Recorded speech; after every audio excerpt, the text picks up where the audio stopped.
So today I decided to spend the entire day just working on my practical skills section, as I need to, of course, keep updating this to showcase how I've made my different parts of the game, like my models and my art, maybe my programming, but it's not always going to be the case.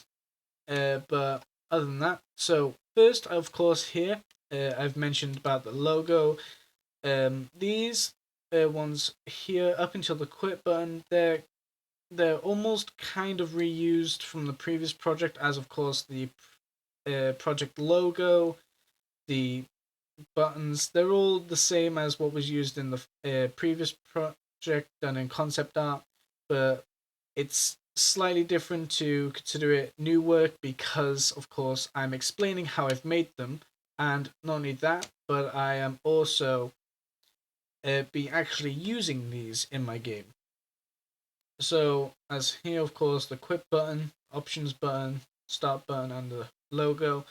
I don't know if the options button is having a use because, as it is right now, there isn't a use for it because I haven't got any options for like volume or anything like that.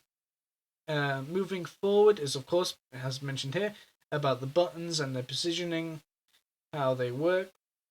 Um, this video, of course, will demonstrate the usage of them and show you how they work. If you press them, they work. Next is, of course, explaining how I've done my enemy.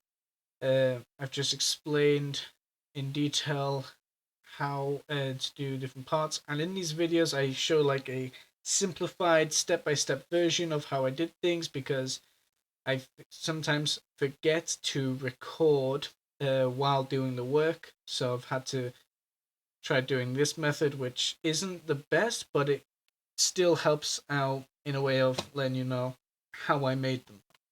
Of course, there's an image here showing you what the enemy looks like without and with textures. Next is, of course, the enemy's sword. This will showcase the start of how I just followed my concept art from a 2D surface, and then I've made it more 3D, and then added this rounded edge part as a hand protection, I believe. Um, and it just adds more depth to the weapon rather than make it a flat sword. Other than that, yeah, there are the engines, and then I've of course now done the valve part, but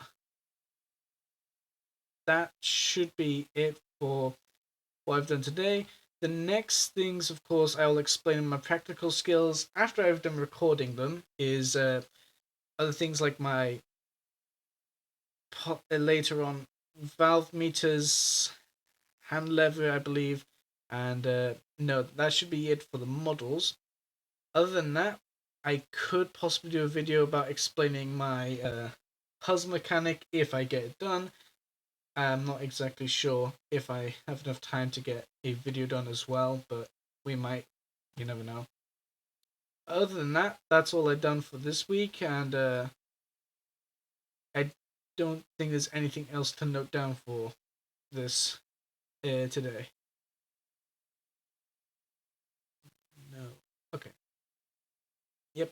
That should be all. There hasn't been really any issues. The only problem is I've had to remember some parts. Like when I've previously uploaded the logo, I never had these texts, so I had to go ahead and just try my best to explain each parts by following the video.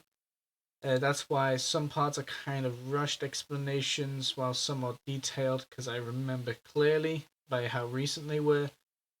If I wanted to do this next time doing another project, I would obviously record me making the model first, and then while that's happening, I will then do a more detailed explanation in the video and then having a shorter explanation in the text.